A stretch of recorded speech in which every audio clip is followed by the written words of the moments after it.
105 ہجری اموی بادشاہ حشام عبد المالک کا زمانہ تھا۔ اس نے خالد نامی ایک شخص کو کوفہ کا گورنر مقرر کیا۔ خالد ایک نہایت ظالم اور بےدین شخص تھا جس کے ماں ایک نصرانی عورت تھی۔ اس بدبخت نے اپنی عیسائی ماں کو راضی کرنے کے لیے مسجدوں کے مینار تک گرا دیے اور کوفہ میں ایک بہت بڑا گرجا گھر تعمیر کرایا۔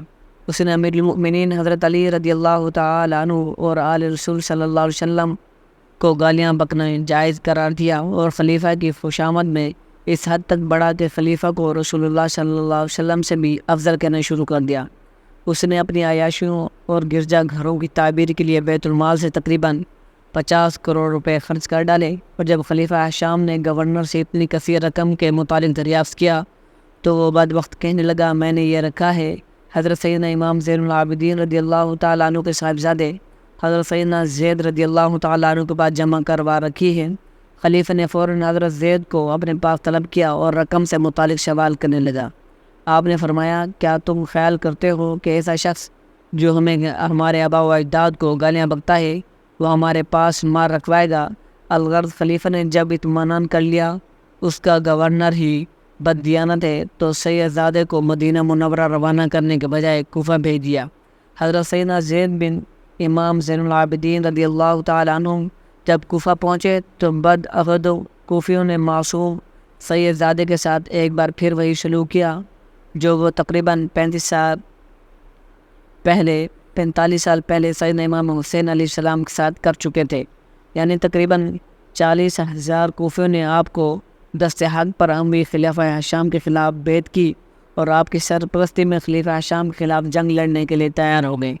یہاں بعض محبان اہل بیت نے حضرت سیدنا زید کو آ کر بتایا، حضور یہ بد عہد کوفی وہی ہیں، بے وفا ہیں جنہوں نے آپ کے دادا حضور سیدنا امام حسین علیہ السلام کو خط لکھ کر کوفہ بلایا تھا اور پھر ان کے ساتھ بد عہدی کی تھی اور انہیں یزیدی لشکر کے رحم و کرم پر چھوڑ کر خود اپنے گھروں میں دبک کر بیٹھ گئے تھے، اور ان کی ان بے وفائیوں کے نتیجے میں جو یزیدی لشکر نے کربلا میں علیہ رسول صلی اللہ علیہ وسلم پر ظلم و بربریت کے پہاڑ توڑے تھے ان کو ابھی زیادہ عرصہ نہیں گزرا، لہذا آپ ان لوگوں پر اعتبار مت کریں اور ان سے دور رہیں، یہ بے وفا لوگ۔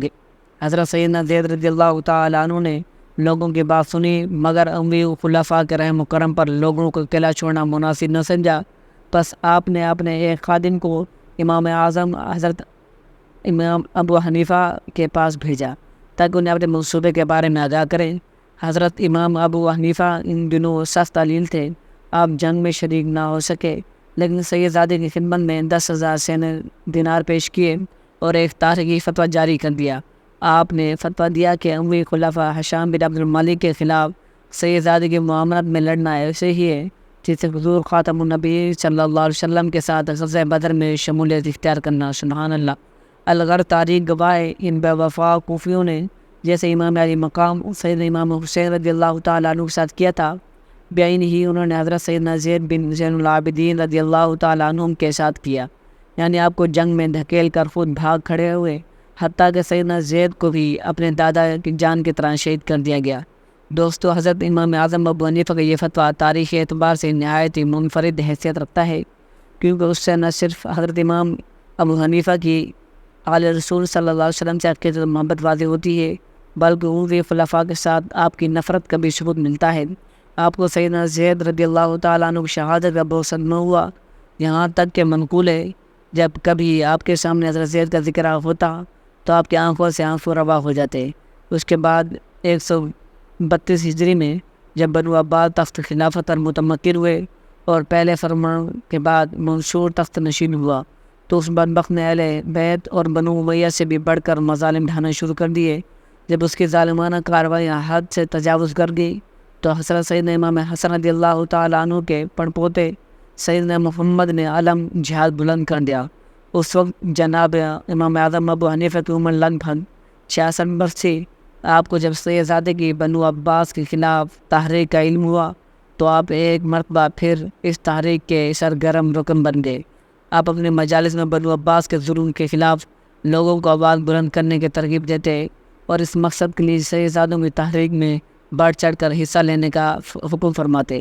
مشہور محدث ابراہیم بن سوید کہتے ہیں، انہی دنوں میں حضرت امام حنیفہ سے پوچھا گیا نفلی حج کرنے کا زیادہ ثواب ہے یا حضرت محمد رضی اللہ تعالیٰ عنہ کی رفاقت میں جنگ کرنے کا؟ آپ نے فرمایا میرے نزدیک اس جنگ میں شرکت کرنا 50 نفلی حج ادا کرنے سے زیادہ فضیلت رکھتا ہے۔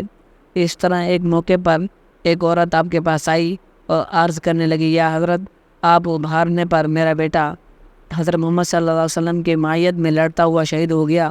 آپ نے فرمایا اس سے فرمایا کہا یہ تیرے بیٹے کی جگہ سعادات کی معیت میں شہید ہونے والا میں ہوتا۔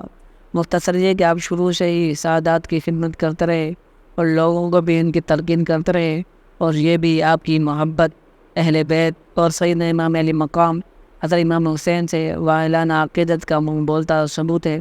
آپ نہر فرات کا پانی نہیں پیا کرتے تھے۔ جب آپ سے اس وجہ پوچھی گئی تو آپ نے فرمایا جس نہر کا پانی اہل بیت پر بند کر دیا گیا تھا اس نہر کا پانی میں اپنے اوپر بھی بند کرتا ہوں۔ اسی طرح آپ کو متعدد بار عمومی حکومت کی جانب سے عہدوں کی پیشکش بھی کی گئی تھی جو کہ آپ نے صرف اس لیے ٹھکرا دی آپ اہل بیت کی شان کے خلاف کچھ کہنے کا سوچ بھی نہیں سکتے تھے۔ یہاں تک اس بات کا تعلق ہے ایک مرد مروان کے حکومت دور میں اس کے ایک گورنر نے جب آپ کو گرفتار کر کے کوڑے لگانے کا حکم دیا تو 20 کوڑے لگنے کے بعد آپ سے پوچھا بتاؤ تم بنو امیہ کے خلفاء کو کیا کہتے ہو؟ اس سے پہلے آپ کچھ جواب دیتے۔ مجمع میں سے ایک شخص چلا کر بولا یہ بنو امیہ کے خلفاء کو اچھا نہیں سمجھتے۔ اس کے بعد آپ سے یزید کے متعلق سوال کیا گیا تو آپ نے خاموشی اختیار فرمائی اور کوئی جواب نہ دیا۔ اس واقعے کو لے کر کچھ نافہم لوگ آپ پر یزید سے محبت کا الزام لگاتے ہیں اور اس واقعے کو بنیاد بنا کر آپ کی یزید کی پلیس سے محبت اور امام حسین علیہ السلام سے معاذ اللہ بغض کو ثابت کرنے کی مضمون کوشش کرتے ہیں دکھائی دیتے ہیں جو کہ سراسر افطراء ہے۔ حقیقت اس کے برعکس ہے۔ مورخین بیان کرتے ہیں اس وقت جب کہ آپ پر کوڑے برسار جا رہے تھے واقعہ کربلا ہرا اور احانت بیت اللہ شریف کو ابھی وقت ہی کتنا گزرا ہوا تھا اس ظلم عظیم کے متعلق کوئی فتویٰ لیا جاتا کیونکہ لوگ تو سب جانتے تھے امیر خلیفہ یزید پلید کے حکم پر کیا گیا مظالم ڈھائے گئے تھے تو سب کچھ آیا ہوتے ہوئے اس پر مزید کسی کا فتوے کی ضرورت ہی نہیں تھی۔ سب کچھ تو واضح تھا اس لیے آپ نے خاموشی اختیار فرمائی۔